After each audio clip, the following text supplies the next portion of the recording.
So I was listening to somebody on here and, oh, man, I felt seen. But he was talking about what happens with narcissism when you live in that environment for so long. It's called cognitive dissonance.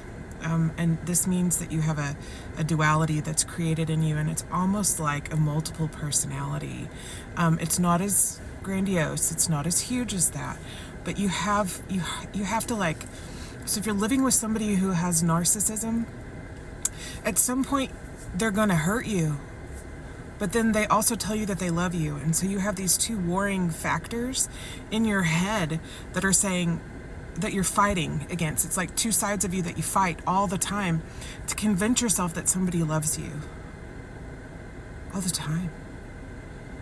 And it never stops, and you don't rest. And they talked about how it impacts your physical health and your mental health and like gastric issues. Guys, I've had these my whole life.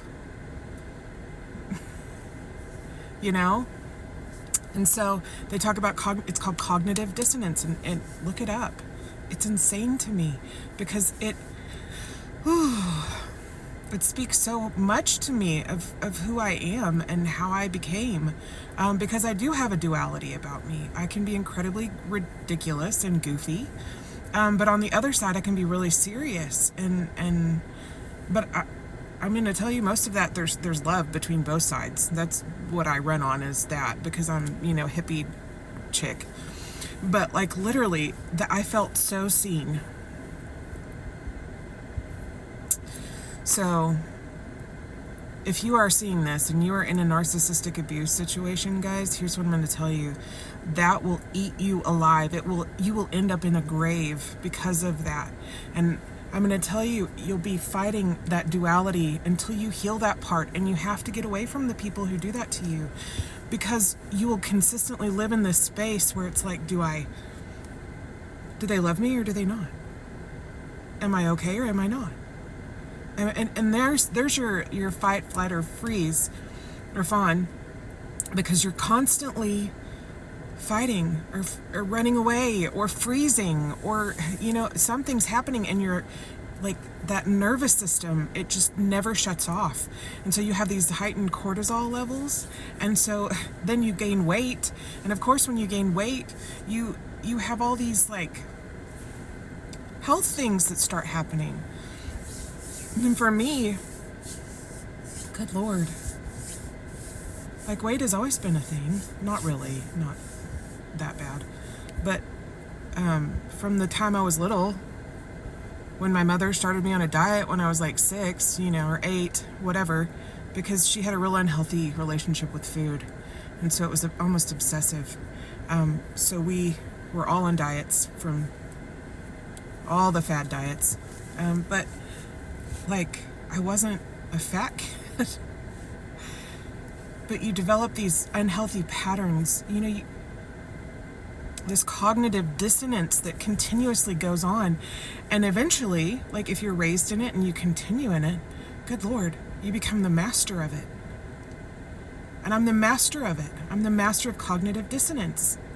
But I'm also the master of self-healing and thinking things through and trying, like, because one thing that I've learned, I think, like, my degree saved me. It literally saved me, because it was like 3.5 years of intense therapy, and then I had another 15 hours of grad work, like, as a doctoral student in human development and family studies, and like, I think that's what saved me. Reading all that research, going through the research in my brain, and figuring out what happened in family systems and how that impacted people. And then from that, you learn a process of, like, looking at your emotions. And then I went in and I have almost 90 hours, I'm ABD, but almost towards instructional design. And in that, you learn systems, like how to design based in system type things. And so, like, it's the ADDIE model, is an old school one, but you learn to design, and being a teacher, it's like step-by-step instructions, and I apply that to everything. Everything's become, like, because I'm holistic. And so, like, you look at it and, like, sorry, there's this fly that keeps showing up. It's a weird looking one. It's huge. Anyway, so this holistic, like, look at things, like, you have to have the formative assessment, which you look at your life and you're like, what's going on here? What's wrong? And then you do the direct instruction, right? And the direct instruction is like finding the facts out about something and learning about it. And then you have independent practice. So you continuously repeat it. And then you have some sort of evaluation at the end. And it, to see if there's any learning that's happened. And they use this in, like, because I also had an ABA class, applied behavior analysis. They use this evaluation, trying different things, keeping the data. And then, but if you start doing that in your life, it's like I applied logic to that. And that's how I'm still alive. Because that duality, that cognitive dissonance, oh, it's a tough one. It is rough. And your brain never stops. And you don't sleep. You don't sleep. And you become paranoid because you're consistently, like, fighting that part of you. Like, you can't trust yourself, and that's the worst part. And the narcissist, like, this is what the guy says, the narcissist all along can now control you because they've set this up. They've set up this duality so that you can't trust yourself. And then they have even more control. It's terrifying. And that it's more and more these days. I know it's the fad diagnosis, but I can tell you that I have genuinely been around them. And I'm sure you feel that way too. And I know we all have traits. It's a spectrum. It's like the narcissism spectrum. So you can fall anywhere on that. But if you're over here towards, like, you know, the edge of narcissism, that is terrifying. That's psychopathy. Like, that's sociopathy? Sociopath.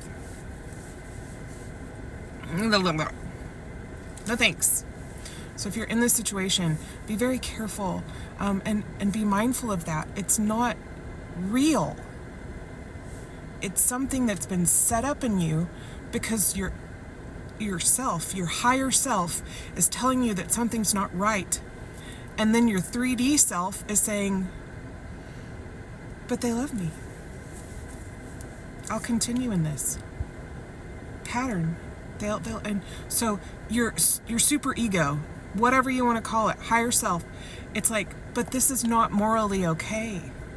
So you're fighting yourself, and that keeps you frozen and controllable. And there you go. There you go. And it's terrifying. But anyway, sorry, had to share. I hope you guys are good. If you're in this situation, find support from somebody outside of your situation that you can talk to, that will not spread rumors about you and will not tell the whole world about your business, because that's the worst. But find somebody who'll listen to you and not judge you. I have maybe one person, two people that I can talk to. And they're lovely. And one of them is my brother, because we grew up in the same situation. So maybe a sibling if y'all haven't been pinned against each other, because that's the other thing that they like to do. But anyway, sending you all my love. Go take care of yourself. Get something done. I went and had my nails done and my toes done, and they're so cute. They're little sparkly pink toes. Anyway, bye.